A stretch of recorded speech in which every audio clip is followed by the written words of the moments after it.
observe the Sabbath, and Jesus had one set of opinions that others had different opinions about. Pretty much it looks like Jesus was law observant. Jesus was almost certainly a teacher of the law. If Jesus was a teacher of any sort, he was certainly a Jewish teacher. What does a Jewish teacher teach in the first century? He teaches the law, his interpretation of the law. So Jesus observed the law and he taught the law. Jesus did have disagreements with other teachers, especially Pharisees. Jesus wasn't the only one who had disagreements with Pharisees. Sadducees had disagreements with Pharisees. Essenes had disagreements with Pharisees. And most especially, Pharisees had disagreements with Pharisees. There were all sorts of disagreements within Judaism. It continues down to today, as you know. Jesus had disagreements with other teachers. It doesn't make him anti-Jewish or un-Jewish or non-Jewish or against the law. It simply makes him a Jewish teacher. Did Jesus plan to start a new religion? Virtually everybody who works on the historical Jesus today from a critical perspective will say the answer is no. Jesus was not planning to start some kind of new religion that was separate from Judaism. Jesus was a Jew who followed Jewish customs and kept the Jewish law, and was a Jewish teacher who had Jewish disciples, whom he taught his understanding of the Jewish law. Jesus may have wanted to present his own interpretation of what it meant to be one of the people of God, but that wasn't to start a new religion, Christianity. Christianity starts after Jesus' day. It's not something that Jesus himself wanted to start. And so, if that's the case, why did Christians end up changing what it was that Jesus taught? So, this last set of points is what I'm going to conclude with. It's going to take me about 10 minutes, I think, to develop this point.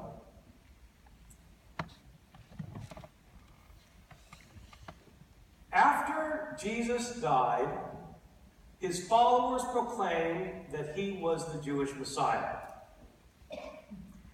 It may be that some of Jesus' followers thought that he was the Messiah before he died, but it is certain that after he died, his followers were calling him the Messiah. They called him the Messiah so much and so frequently that, in fact, Messiah did become his last name. Christ becomes functioning as a name in Christianity. Jesus Christ or Jesus the Messiah. Christ is the Greek word for the Hebrew word Messiah. What does it mean to call somebody the Messiah? Here's another thing that my students absolutely don't understand. My students tend to think that if you call somebody Messiah, that means you're calling them God. No. Being a Messiah has nothing to do with being God for most Jews. It could have a divine influence, but for most Jews, no. Being Messiah was not being God. What was it then? So, let me give you just the very brief history lesson on the term Messiah.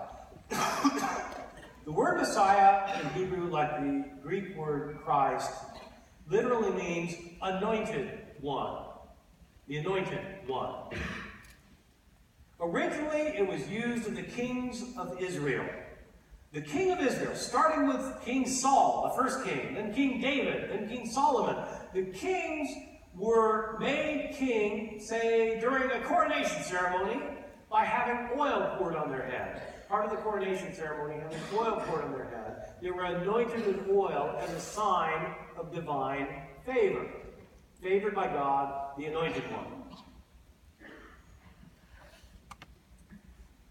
The Anointed One originally refers to the king, and in the Christian Old Testament, in the book of 2 Samuel, the second king, the great King David, is told by God that he will always have a descendant sitting on the throne.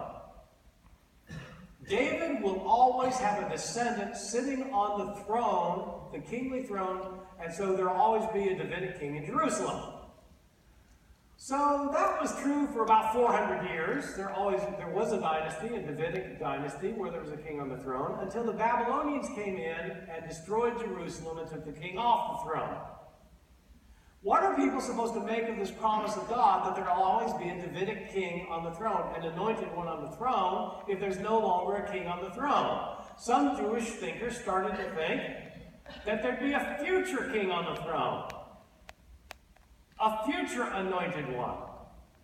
The Messiah was that future anointed one, a king like David, a great political, military leader who would sit on the throne and reestablish Israel as a state, as a kingdom. By the time of Jesus, there were people who expected that the future Messiah would be that kingly figure.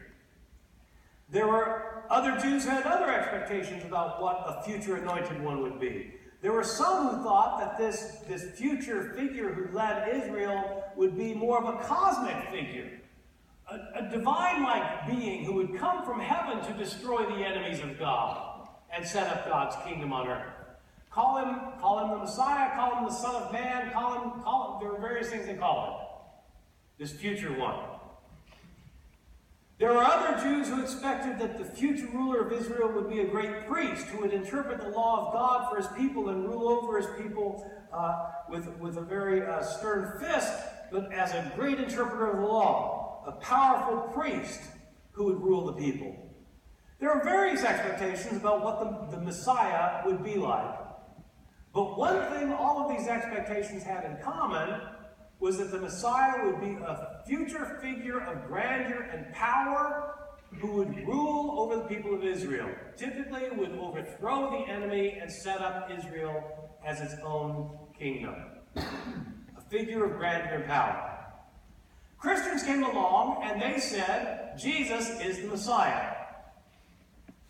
There was a very real problem with that declaration. Everyone knew that Jesus had been crucified. Jesus did not destroy the enemy and set up a kingdom in Israel. Jesus was destroyed by the enemy.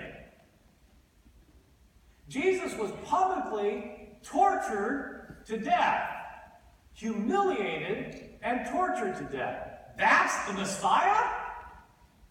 That's not the Messiah. That's the opposite of the Messiah.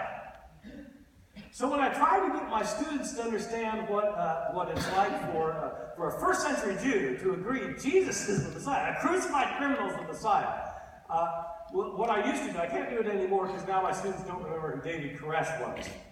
But what I used to do was I would say that the kind of gut feeling you'd have by saying Jesus is the Messiah is a gut feeling that you yourself would have if I told you that I think David Koresh is the Lord of the universe. David Koresh, you mean that guy at Waco, the Branch Davidian, and stockpiling arms and abusing kids and who got killed by the FBI? That's the Lord of the universe? Yes, that's the Lord of the universe. What are you, crazy? So I used to get in trouble with this in my class, because every year I get my course evaluations back, and I get about half a dozen who would say, I can't believe that Ehrman thinks that David Koresh is the Lord of the universe. So that's not what I'm saying. I'm saying that it's just David Koresh is the opposite for most people. So Christians said that Jesus was the Messiah, and most Jews absolutely rejected it.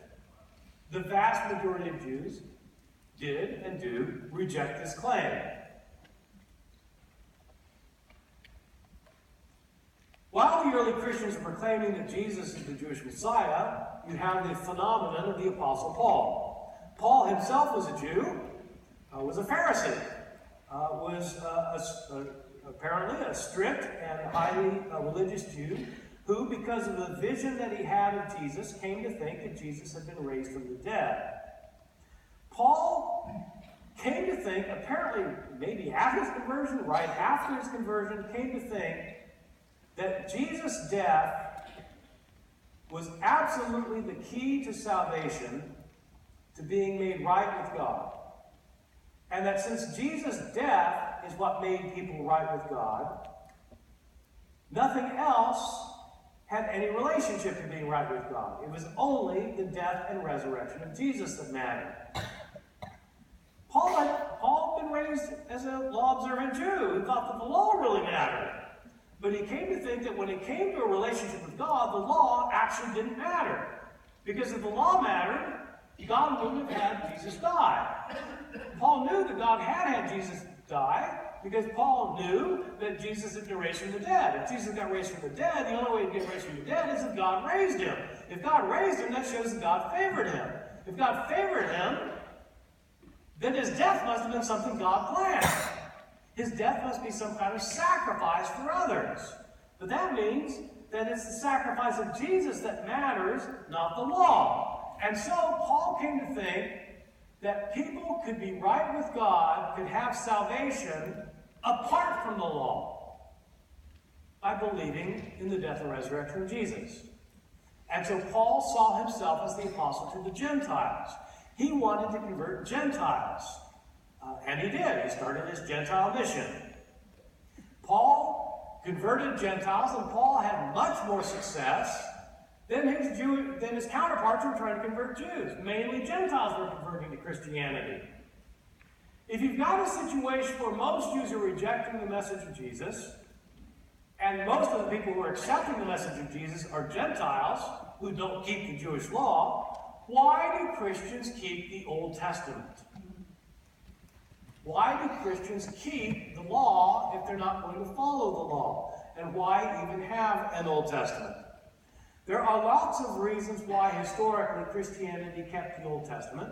Let me give you one of the reasons that most people have not thought of. During Paul's day, after Paul's day, Christians found opposition from their pagan neighbors and from the Roman rulers on some occasions. Christians were attacked for a reason that might not make much sense today, but made a lot of sense in the ancient world. When it came to ancient religion and philosophy, ancient people really liked antiquity. In the ancient world, people liked ancient stuff. If you were a new religion, there was something wrong. You had to have an old religion. Religions had to be old to be acceptable. Philosophies had to be around for a while to be accepted. You've got to have antiquity. Christians had to have the Old Testament because it gave them antiquity. They could claim that their religion was as old as Moses. Moses predicted Jesus. Jesus is the fulfillment of the law. The law was looking forward to Jesus. And so Christians had to have the Old Testament, and they claimed the Old Testament, and they claimed the Old Testament was theirs and not the Jews. Because if the Jews could rightly claim it, then the Christians could not rightly claim it. Christians wanted to rightly claim it because they needed antiquity in order to have any credentials at all in the ancient world. Even though they had the law of Moses, most Christians chose not to follow the law of Moses. Most Christians were Gentile. They didn't circumcise their baby boys. They didn't follow kosher food laws. They didn't observe the Sabbath. They didn't keep the Jewish festivals. They didn't do the other parts of the law. They didn't keep the law, but they did want to keep the words of Jesus because they understood that the words of Jesus were a kind of new law. Jesus is the one who tells us how we should live. We keep the Old Testament because it provides us with our ancient roots, but actually we follow the laws given by Jesus. And the question is, are these laws given by Jesus meant to be reinterpretations of the law, or are they meant to be replacements of the law? This was an issue that different Christians had different views on, as we have seen.